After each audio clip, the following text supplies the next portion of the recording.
Shalom, salam damai dan sejahtera untuk saudara sekalian dimanapun berada. Firman Tuhan yang akan kita bersama baca dan renungkan diambil dari Injil Matius pasal 5 ayat 13 sampai dengan 16. Demikianlah firman Tuhan. Kamu adalah garam dunia. Jika garam itu menjadi tawar, dengan apakah ia diasinkan? Tidak ada lagi gunanya selain dibuang dan diinjak orang. Kamu adalah terang dunia. Kota yang terletak di atas gunung tidak mungkin tersembunyi. Lagi pula, orang tidak menyalakan pelita lalu meletakkannya di bawah gantang, melainkan di atas kaki dian, sehingga menerangi semua orang di dalam rumah itu. Demikianlah hendaknya terangmu bercahaya di depan orang, supaya mereka melihat perbuatanmu yang baik dan memuliakan Bapamu yang di surga. Demikianlah firman Tuhan. Yang berbahagia ialah kita yang menyimpan firman ini dan melakukannya. Sebelum kita lebih jauh membicarakan dan mendiskusikan firman Tuhan ini, mari kita berdoa. Bapa di dalam surga, terima kasih untuk hari ini. Kami kembali mendapat kesempatan bersama mendengarkan firman, merenungkannya, dan tolong kami untuk menjadi pelaku firman. Terima kasih Bapa dalam Kristus, kami berdoa, kami bersyukur. Amin. Saudara yang kekasih di dalam Kristus, ayat-ayat yang baru saja kita baca merupakan bagian dari khotbah Tuhan Yesus di atas bukit. Khotbah ini diperdengarkan Tuhan kepada banyak orang, tidak hanya untuk murid-muridnya saja. Siapa saja yang melintasi atau berada di atas bukit, di dekat bukit itu, atau berada di sekitarnya, mendengarkan pengajaran Tuhan Yesus.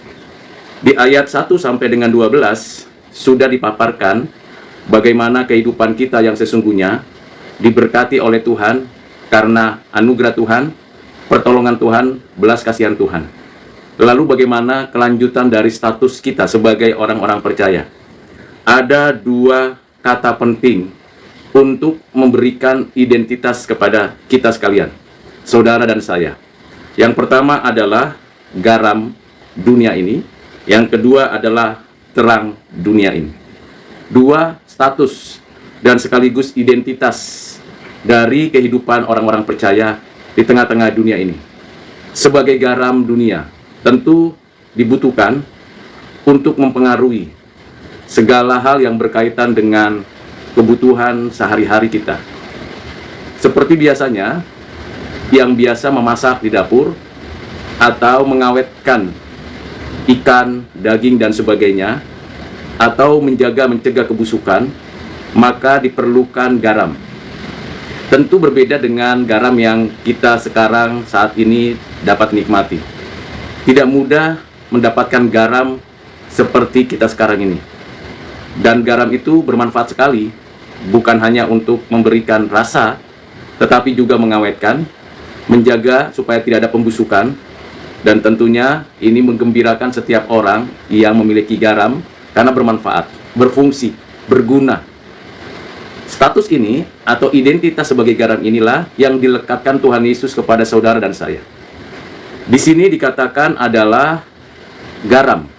Saudara dan saya, kamu adalah garam, bukan menjadi garam. Banyak yang saya mendengar dan membaca, entah tulisan, entah pemberitaan, entah kabar, entah cerita tentang kekristenan bahwa dituliskan dengan pengertian yang kurang tepat. Kamu menjadi garam. Berbeda sekali dengan kamu adalah garam. Kalau kamu menjadi garam, jadi orang itu belum garam, akan menjadi sesuatu yang belum terjadi, belum menjadi identitas. Namanya juga menjadi. Tetapi kalau kita membacanya dengan tepat, dituliskan kamu adalah, berarti langsung direlasikan dengan diri kita sendiri. Saudara dan saya adalah garam. Nah, kalau kita membangun prinsip pengertian bahwa kita adalah garam, maka fungsi atau peran, tugas, tanggung jawab kita seperti garam, mempengaruhi, memberi rasa, memelihara, dan mencegah adanya kebusukan. Itulah tugas tanggung jawab kita sebagai garam dunia. Mengapa kita diberikan status sebagai garam dunia? Karena kita tahu di dunia ini sudah banyak terjadi kebusukan. kebusukan hati, kebusukan moral, kebusukan perilaku, kebusukan kebijakan, kebusukan beragam. Ada banyak orang juga ingin merasakan kehadiran Tuhan, kasih Tuhan, keadilan Tuhan, kebaikan Tuhan. Namun, tidak semua orang bisa menghadirkan rasa keadilan, rasa kebaikan, rasa kemanusiaan. Dan tidak semua orang diberikan kemampuan mencegah kebusukan demi kebusukan. Saudara dan saya, kita sekalian diberikan tugas tanggung jawab sebagai garam. Artinya, marilah kita berjuang mempertahankan kehidupan yang kudus, yang suci, yang mulia, fokus pada Tuhan, dan mempengaruhi dunia ini, mencegah kebusukan-kebusukan makin banyak, makin meluas. Tentu kita bisa menyaksikan sendiri bagaimana kebusukan hati, kebusukan kebijakan, kebusukan politik, kebusukan moral itu berlangsung di mana-mana. Kebusukan ini membuat bau yang tidak menyenangkan, merusak, mengganggu, dan menghancurkan. Kebusukan ini yang herannya banyak orang yang menyenangi perbuatan-perbuatan yang busuk, yang mencemarkan, yang membuat tidak sehat, baik mental, psikologi, kepribadian, segala pikiran yang busuk-busuk ini banyak dipamerkan, ditonjolkan, bahkan disebarluaskan. Dan merasa orang itu atau sekelompok orang merasa bahwa itu yang baik, padahal itu yang busuk. Nah, saudara dan saya diberikan tugas oleh Tuhan Yesus sebagai warga kerajaan surga, sebagai orang-orang yang memiliki identitas sebagai orang percaya, ditugaskan untuk mencegah kebusukan dengan menghadirkan rasa yang adil, rasa yang suci, rasa kepedulian, rasa kebaikan. Bagaimana cara mencegah kebusukan? Ya, dimulai dari diri kita sendiri. Pertama, tentunya kita perlu memulai dengan sesuatu yang berguna bagi orang lain. Dengan menyampaikan pengetahuan, pengertian yang benar, yang objektif, yang logis, yang dapat dipertanggungjawabkan. Yang kedua, membagikan segala hal yang kita alami bersama Tuhan itu dan menggunakan semua rasio kita untuk mencegah kebusukan. Yang ketiga, proaktif untuk melakukan tindakan-tindakan konkret agar segala kebusukan-kebusukan itu tidak mencemari banyak orang. Dengan perkataan yang membangun, dengan perbuatan yang membantu, dan akan memberikan juga satu keberanian untuk berkorban agar kebusukan berhenti dan kita menjadi orang yang sungguh-sungguh menerapkan segala yang baik itu. Bagaimana contohnya kita bisa mencegah kebusukan? Andai kata kita tahu di satu institusi bahwa ternyata ada upaya untuk tindak korupsi, ada upaya untuk pungutan liar, ada upaya untuk mengambil uang yang bukan miliknya tetapi milik orang lain. Maka kalau kita tahu, kita sewajarnya memberi pencegahan, memberikan informasi, bahkan memberikan pengertian agar orang-orang yang seperti itu berhenti untuk melakukan suatu tindak kejahatan. Dengan cara itu, saudara dan saya mencegah kebusukan di dalam dunia ini. Tentu tidak mudah. Kita akan mengalami pergumulan, persoalan, bahkan tantangan dan ancaman. Bisa jadi nyawa kita taruhannya. Bisa jadi keberadaan kita menjadi taruhannya. Bahkan kekuatan, kelemahan kita menjadi tempat pencelaan dari mereka. Saudara, kita harus berani untuk mencegah kebusukan itu. Misalnya saja, kalau kita tahu di satu tempat ada orang yang sembarangan membuang sampah, sembarangan membuang limbah pabriknya ke sungai, sembarangan memotong pohon dan menghancurkan lahan dengan sesuka hati padahal bukan miliknya, dan itu juga bisa merusak lingkungan, maka kita sudah sewajarnya melakukan tindakan pencegahan. Selain kita menyampaikan dengan langsung kepada orang-orang yang melakukan pembusukan itu, kita juga bisa memberikan laporan yang konkret, yang objektif, dan faktual kepada pihak yang berwajib, agar pembusukan tidak terjadi. Memang tidak bisa dipungkiri, namun cara kita bisa juga melalui edukasi. Kalau saudara adalah guru atau dosen, kalau saudara adalah hamba Tuhan atau pengajar, di mana-mana pun, silakan saudara mendidik anak-anak didik saudara. Berikan peserta didik pengertian tentang bagaimana mencegah tindak korupsi, mencegah perusakan alam, dengan menanam pohon, dengan membuang sampah dengan pada tempatnya, mengelola sampah, dengan menggunakan sumber air yang baik, dengan memanfaatkan listrik dengan hemat, dan sebagainya. Ini adalah cara-cara praktis. Namun dengan cara-cara praktis, memberikan edukasi tentang kesehatan, tentang kehidupan yang normal, yang baik, tentang kehidupan hubungan antara laki dan perempuan, bagaimana menggunakan gadget yang baik dan seterusnya, maka saudara dan saya akan berusaha untuk mencegah pembusukan. Namun kalau sudah terjadi, pembusukan sudah terjadi, kita sebagai garam dunia ini, apa yang harus kita lakukan?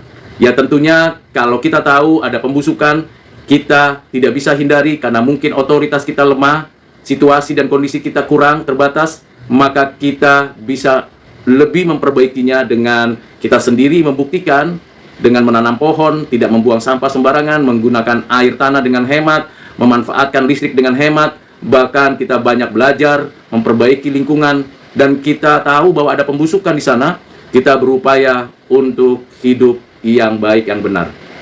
Salah satu pembusukan yang terjadi adalah ketika ada seorang karyawan, seorang staf, seorang pekerja, seorang yang malas-malasan bekerja, tidak hadir tepat waktu, bahkan sering terlambat datang, cepat pulang. Nah, orang-orang yang hidup seperti ini adalah orang-orang yang sedang melakukan pembusukan sosial dalam dunia pekerjaan.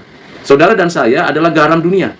Maka selain memberi pencegahan, teguran, atau sapaan supaya oknum-oknum seperti itu bisa berhenti melakukan pembusukan, saudara dan saya dapat melakukan sendiri dengan hidup yang tertib, disiplin, bekerja keras, menghasilkan sesuatu yang berguna dan bermanfaat bagi orang lain. Saudara yang kasih di dalam Kristus, dikatakan di sini, jika garam itu menjadi tawar, dengan apakah ia diasinkan, tidak ada lagi gunanya selain dibuang dan diinjak orang. Jangan pula kita pandai berkata-kata, tegur orang, bahkan menilai seseorang, tetapi kita sendiri tidak menjadi pelakunya. Tetapi kita sendiri hanya omong doang, talk only, no action. Kita tidak demikian. Sebagai garam, kita berjuang mengerjakannya. Kerjakanlah keselamatanmu. Artinya saudara dan saya proaktif, sinergis berkarya bersama Tuhan. Tidak berhenti karena pembusukan makin terus. Makin bertambah ilmu pengetahuan, makin meningkat teknologi, makin mudah seseorang melakukan pembusukan dengan cara-cara yang licik dan picik. Jadi saudara mesti peka dan memperhatikan. Tetapi ketika saudara dan saya sudah berada di pihak Tuhan, di mana kita adalah garam dunia, maka saudara dan saya harus waspada dan hati-hati. Jangan sampai saudara dan saya itu ikut-ikutan, sehingga garam yang harusnya memberikan rasa keadilan, rasa kebaikan, rasa kebenaran, tidak dirasakan oleh orang di sekitar kita. Karena kita sendiri sudah tidak asin lagi, sudah tidak lagi memiliki identitas itu. Sungguh memalukan, bukan? Kalau kita menyandang garam dunia, tetapi kita sendiri tidak merasakan kehadiran Tuhan dalam hidup kita, tidak merasakan kepedulian Tuhan dalam hidup kita. Itu sungguh memalukan, itu sungguh miris sekali. Khotbah, cerita tentang Tuhan, berdebat tentang dogma dan doktrin, begitu piawai di dalam berkomunikasi dengan orang lain, tetapi hidupnya, cara hidupnya, kesehariannya di rumah, di kantor, di tempat pekerjaan, di tempat bisnis, bahkan dalam masyarakat jauh dari kata kamu adalah garam. Maka itu sungguh memalukan dan mendukakan Roh Kudus. Saudara dan saya harus sungguh-sungguh berjuang untuk mempertanggungjawabkan segala sesuatunya dengan takut akan Tuhan, hormat kepada Tuhan, bahwa Tuhan hadir di tengah-tengah kita. Rasakan kehadiran Tuhan dengan sungguh-sungguh, bukan dengan sekedar bernyanyi, membaca firman, berdoa, lalu bersekutu. Tidak hanya sekedar rasa seperti itu, tapi melekat di hati, menjadi gaya hidup, menjadi sesuatu yang berguna, dan orang lain melihat dampaknya dari apa yang kita kerjakan. Orang lain merasakan kehadiran Tuhan ketika kita hadir berinteraksi dengan orang lain tersebut. Nah tentunya kita tahu ada pihak-pihak juga yang tidak suka, yang tidak senang, yang melecehkan, merendahkan, meremehkan, tidak apa-apa. Kita terus menggarami dunia dengan hal-hal baik. Kita terus menggarami dunia dengan hal-hal yang suci, yang benar, yang agung, sehingga kita benar apa yang dikatakan Tuhan Yesus. Kamu adalah garam dunia. Jangan sampai kita tidak ada gunanya di tengah-tengah dunia ini. Jangan sampai kita tidak bermanfaat apa-apa di dunia ini. Kasihan bukan kalau kita itu mengaku Kristen tapi tidak memiliki dampak apa-apa di tengah-tengah keluarga, di tengah-tengah kehidupan bermasyarakat, di tengah-tengah kehidupan pekerjaan kita. Sangat kasihan sekali kalau ada orang-orang yang seperti itu. Keagamaannya hanya di dalam administrasi saja. Itu adalah orang-orang Kristen yang disebut Kristen KTP. Bahkan ada Kristen yang sekali setahun, ya Kristen kapal selam katanya. Selama 1 tahun, pada akhir tahun baru muncul ke permukaan. Setiap harinya melakukan hal-hal yang dibusukkan oleh dunia. Jadi pembusukan pada dirinya oleh dunia. Bahkan dunia melakukan pembusukan kepada orang-orang yang tidak takut akan Tuhan. Ada saling berpengaruh. Kalau saudara dan saya tidak menggarami, maka dunia akan membusukkan saya dan saudara. Saya ulangi, kalau saudara dan saya tidak menggarami dunia, maka dunia akan membusukkan saudara dan saya. Ini terjadi di mana-mana. Sehingga tidak terlihat apa bedanya orang Kristen dengan orang-orang dunia. Apa bedanya orang yang takut akan Tuhan dengan orang-orang tidak takut akan Tuhan? Apakah bedanya cuma karena sehat, dapat rezeki, diberkati? Tidak demikian. Itu dunia pun menawarkan. Ingat apa yang ditulis dalam Mazmur 73. Justru orang-orang dunia sehat, diberkati, banyak harta, hidupnya senang-senang, tidak sakit-sakitan, tidak susah, dan itu terjadi kita lihat. Tetapi orang Kristen, ada yang sakit, ada yang lemah, ada yang sangat kurang, dan tentunya, apakah itu menjadi ukuran? Tidak demikian. Ukurannya adalah pengenalan akan Allah dan sukacita ketika menjalankan kehidupan, entah susah, entah senang, entah berduka, entah bersukacita. Tetap bersukacita di dalam Kristus. Kalau tidak, maka pembusukan akan menguasai kita. Bukan dunia yang kita garami, dunia yang membusukkan kita. Waspada, hati-hati, berjaga-jaga. Yang ayat ke-14, kamu adalah terang dunia. Saudara, terang itu menelan kegelapan. Terang itu menelan kegelapan. Kalau kita punya ruangan yang diterangi entah dari sinar mentari, atau kita tutup ruangan kita begitu rapat sehingga tidak ada lagi celah cahaya dari luar, kita tidak menyalakan lampu di dalam ruangan itu, maka gelap menyelimuti sekitar kita.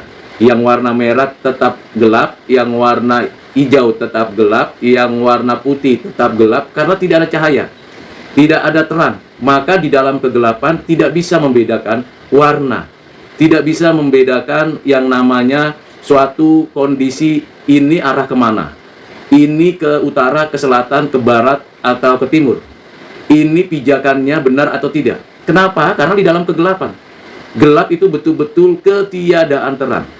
Gelap itu betul-betul ketiadaan terang, ketiadaan arah, tidak menghargai perbedaan, tidak menghormati kenyataan yang ada.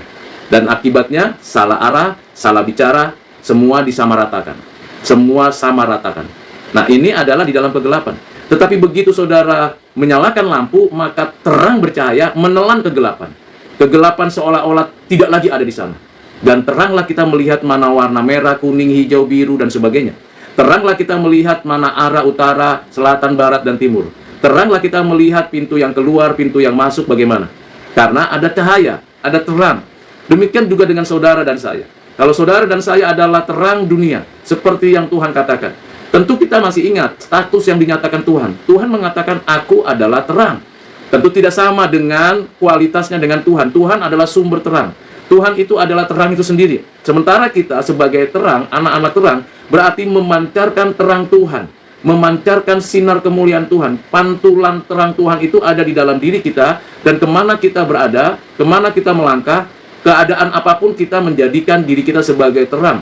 Pelita yang membawa cahaya terang itu, yang membuat orang-orang di sekitar mengerti tentang adanya perbedaan warna merah, kuning, hijau, tentang adanya arah yang tepat, karena kita membawa terang.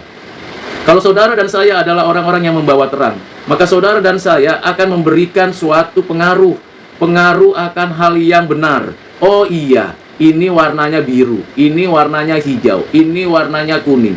Lalu semua yang berbeda itu kita upayakan untuk kita hargai, kita hormati, dan kita kasihani. Kita berbelas kasihan, kita membangun relasi dengan semua orang yang berbeda, yang beragam itu, dan membangun sebuah relasi untuk membawa setiap orang ke dalam terang. Terang yang sesungguhnya adalah Tuhan Yesus Kristus sendiri. Maka saudara dan saya di sini kita bersyukur kalau kita diberikan status sebagai terang dunia. Kamu adalah terang dunia, bukan kegelapan. Bukan kegelapan.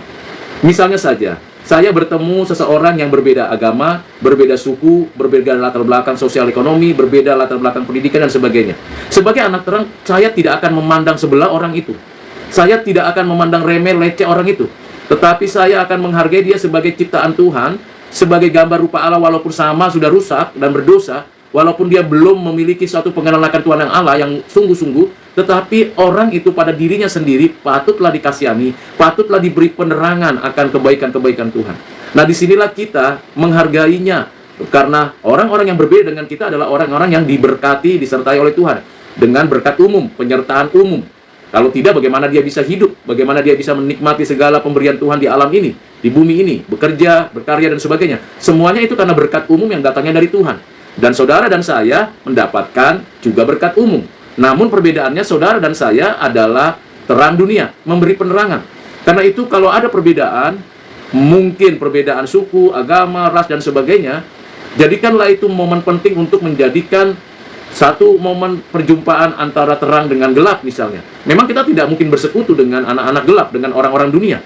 Tetapi kita tidak bisa menghindari dari perjumpaan kita dengan mereka, dengan orang-orang dunia. Kita tidak bisa menghindari adanya perbedaan-perbedaan itu. Bagaimana kita mengelola kondisi seperti itu dan kemudian kita membawa terang? Tentunya mesti ada komunikasi yang disebut dengan intersubjektif komunikasi, antar subjek. Orang itu walaupun berbeda adalah orang. Orang itu walaupun tidak percaya kepada Tuhan adalah manusia juga. Maka saya harus memperlakukan manusia sebagaimana manusia dan sebagaimana Tuhan memberikan berkat kepadanya. Lalu kemudian saya membangun relasi, memberikan penerangan-penerangan yang baik, yang benar, yang suci. Dan tentu perspektif kita berdasarkan firman Tuhan. Nah, ini adalah bagian yang penting. Tidak mudah memang menjadi anak-anak terang. Karena kegelapan itu sungguh menguasai dan melelahkan dan merusak. Bayangkan kalau saudara semuanya di dalam kegelapan, maka tidak akan ada lagi perbedaan. Yang ada adalah kesamaan, keseragaman. Padahal Tuhan menciptakan langit, bumi, dan segala isinya dengan keragaman. Namun banyak orang yang ingin menyeragamkan semua. Sehingga Tuhan turun tangan ketika orang-orang keturunan Ham mendirikan menara Babel. Dan akhirnya Tuhan menyerahkan mereka dengan bahasa yang berbeda-beda. Supaya perintah Tuhan untuk memenuhi bumi dilakukan. Karena mereka ingin seragam semuanya. Saudara dan saya tidak bisa meniadakan perbedaan. Saudara dan saya perlu menjadikan perbedaan sarana membangun cinta kasih dengan terang dari Tuhan. Itulah yang Tuhan kehendaki untuk kita. Kita tahu Tuhan mencintai segala bangsa. Itu sebabnya Tuhan sebelum naik ke surga, Ia memberikan mandatnya kepada murid-muridnya, kepada orang-orang percaya, pergilah jadikanlah semua bangsa muridku. Bukan hanya untuk orang Israel saja, bukan untuk orang Yahudi saja, bukan untuk orang-orang di daerah Yerusalem, Palestina saja, atau di daerah tanah Kanaan saja, tapi untuk semua orang. Nah, ini hal yang perlu saudara dan saya pahami. Padahal, waktu Tuhan memanggil Abraham dan menjanjikannya tanah Kanaan dan anak perjanjian itu, Abraham diberikan tugas tanggung jawab, keturunanmu menjadi berkat bagi segala bangsa. Sayangnya, kita bisa membacanya hanya melihat bahwa Tuhan di perjanjian lama itu hanya khusus perjanjian lama orang-orang Israel dan Yahudi. Jawabannya tidak demikian. Tuhan dari semula mengendaki setiap orang itu mendapat berkat dari kehadiran orang Israel yang sudah terlebih dahulu mendengarkan firman Tuhan, terlebih dahulu mendengarkan kebenaran Tuhan, terlebih dahulu mengenal Allah yang sejati. Dan melalui mereka seharusnya segala bangsa diberkati, mendapatkan berkat rohani. Namun itu tidak terjadi dengan segera. Ketika Tuhan Yesus hadir dan menyelesaikan semua misi Bapa, Tuhan memberikan pernyataan lagi, jadikanlah semua bangsa muridku. Dan itu untuk menjelaskan penggenapan apa yang Tuhan katakan di dalam perjanjian lama yang sudah dinyatakan Tuhan kepada Abraham. Jadi saudara dan saya, kita sekalian adalah anak-anak terang. Sekali lagi, saudara dan saya adalah terang dunia. Kota yang terletak di atas gunung tidak mungkin tersembunyi. Artinya, saudara dan saya mesti berani ada di atas. Ada di atas, menerangi. Berarti menerangi itu dari atas. Menerangi itu jarang dari bawah. Menerangi itu mulainya dari atas, dari perspektif atas, dari cara pandang atas. Jadi helikopter view-nya mesti lihat. Kalau kita memandang dari atas, kita akan tahu keragaman, kita akan tahu kesusahan dan kesulitan manusia, kita akan tahu kelemahan kekurangan kita juga akan tahu bagaimana Tuhan berkarya menyelesaikan semuanya itu dengan baik dan benar. Cara pandang dari atas, cara pandang anak-anak terang. Bukan cara pandang dari kegelapan, dari bawah. Nah, kalau kita dari atas, kita dengan mudah menjadi sorotan, menjadi perhatian. Contoh, misalnya di kamar kita letakkan bola lampu di atas. Maka kalau bola lampu itu mulai redup, putus, kita akan segera fokus ke sana, menggantikan bola lampu itu agar menerangi ruangan. maka di atas itu perlu diperhatikan. Karena itu saudara dan saya sebagai anak-anak terang menjadi pusat perhatian. Tidak heran menjadi pusat perhatian dan mesti menjaga supaya tidak ada celah. Memang tidak mudah, karena saudara dan saya punya kekurangan, punya keterbatasan, punya kelemahan juga. Kadang-kadang kita tahu kelemahan-kelemahan kita itu menjadi celah bagi orang lain meremehkan, melecehkan kekristenan kita. Kita memang berjuang untuk hidup kudus, jatuh bangun, tidak seperti orang-orang yang munafik, yang terus maju kurvanya naik. Tidak demikian, kita tahu, saudara juga sadar itu, bahwa kita jatuh bangun. Kadang kita jatuh sampai terpuruk, sampai titik nol, sampai titik negatif, sampai kita tidak bisa berbuat apa-apa. Kita sadar itu. Saya pun mengalaminya, saudara pun pernah mengalaminya. Tetapi kita harus tahu, karena kita anak-anak terang, kita ditariknya, kita dibawanya, kita dibangkitkannya kembali untuk move on, untuk kita benar-benar hidup mengikuti Tuhan dengan sungguh-sungguh. Mari saudara yang terkasih di dalam Kristus, jadikanlah dirimu, diriku, orang-orang yang benar-benar menerangi menurut perspektif dari atas, perspektif Tuhan. Lagi pula orang tidak menyalakan pelita lalu meletakkannya di bawah gantang, melainkan di atas kaki dian, sehingga ia menerangi semua orang di dalam rumah itu. Ya, kita memiliki suatu tugas yang berat, menjadi pemimpin di antara orang-orang yang berada di dalam kegelapan itu. Kita akan mengunjungi orang-orang tersebut, memberi penerangan-penerangan yang baik, yang benar. Dengan tindakan kita, dengan perkataan kita, dengan kepedulian kita, dengan perhatian kita. Kita melakukannya dengan sungguh-sungguh, dengan penuh sukacita. Saudara yang kekasih di dalam Kristus, bagaimana kita memiliki satu sikap menerangi semua orang? Ya, mulai dari rumah sendiri. Rumah itu penting. Dari hubungan suami istri bagi yang sudah menikah, hubungan orang tua dan anak, kakak dan adik. Jadilah terang di antara mereka. Jadilah saling menerangi. Kalau saudara lihat terang saudara dan terang saya itu agak redup, maka teman, saudara, keluarga saudara yang sudah terangnya agak begitu jelas dan tambah terang, saling mengikatkan diri, saling bersekutu. Anak-anak terang bersekutu dengan anak-anak terang. Supaya apa? Kalau ada yang teman, saudara, keluarga yang redup terangnya, mungkin karena pergumulan, sakit, penyakit, kekurangan duit, atau juga kondisi yang tidak bisa kita jelaskan, lalu kalau kita bergandengan sama-sama anak terang, maka akan terjadi pengaruh besar terhadap orang yang sedang redup. Misalnya saya mengalami pergumulan keuangan, saya mengalami pergumulan kesehatan, saya mengalami pergumulan hal-hal yang harus dikerjakan belum selesai. Maka saat-saat saya mengalami itu, saya bergandengan tangan, bersekutu bersama dengan orang tua, keluarga yang takut akan Tuhan, dengan orang-orang yang percaya kepada Tuhan, lalu kemudian bergandeng tangan, maka mereka terang, mereka bercahaya dan memberikan kekuatan, sehingga terang yang redup mulai terang kembali, mulai bercahaya. Ada semacam transfer kekuatan energi terang dari orang-orang yang bersekutu di dalam terang itu sendiri. Persekutuan anak-anak terang jangan dihindari. Justru ketika saudara dan saya dalam kesulitan, justru ketika saudara dan saya mengalami persoalan hidup, jangan menghindari persekutuan dengan anak-anak terang. Jangan menutup diri, karena makin gelaplah hati kita, makin gelaplah pikiran kita, makin susahlah kita membedakan mana yang baik, mana yang benar, mana yang buruk, mana yang jahat. Tetapi kalau kita bergandengan tangan, kita bersama-sama, lalu kita bersekutu sebagai anak terang, maka makin kuatlah kita sebagai anak-anak terang. Dan kita bersyukur, disitulah Tuhan bertakhta. Ingat apa yang dikatakan Tuhan Yesus, 2-3 orang bersekutu bersama dalam namaku, disitulah aku hadir. Kekuatan terang Allah menerangi hati kita, sehingga kita yang mungkin mulai redup, mulai suam-suam kuku, mulai lemah, kita diteguhkan imannya oleh Tuhan. Sekali lagi, jatuh bangun kehidupan rohani kita itu biasa, tidak bisa dipungkiri. Saudara akan mengalami hal tersebut. Nah, bagian yang berikutnya adalah supaya mereka melihat perbuatanmu yang baik dan memuliakan Bapamu yang di surga. Ini adalah suatu dampak atau efek dari kehadiran kita sebagai anak-anak terang. Orang akan melihat, benar nggak ya, saya ini anak Tuhan, saya ini terang dunia. Benar nggak ya, saya ini memiliki pengaruh. Maka dengan perbuatan apa? Perbuatan baik. Kita tidak diselamatkan karena perbuatan baik kita, tetapi karena kita sudah diselamatkan karena anugerah Tuhan dan kita ada di dalam kebaikan Tuhan. Kita diselamatkan karena perbuatan baik Tuhan Yesus yang telah mati menebus kita, yang telah bangkit memberi hidup kekal kepada kita, yang telah menyatakan kemenangan atas maut, dosa, dan si jahat, dan kita telah dijamin keselamatannya oleh Tuhan. Dan karena perbuatan baik Tuhan itulah kita dapat melakukan perbuatan baik menurut standar Tuhan.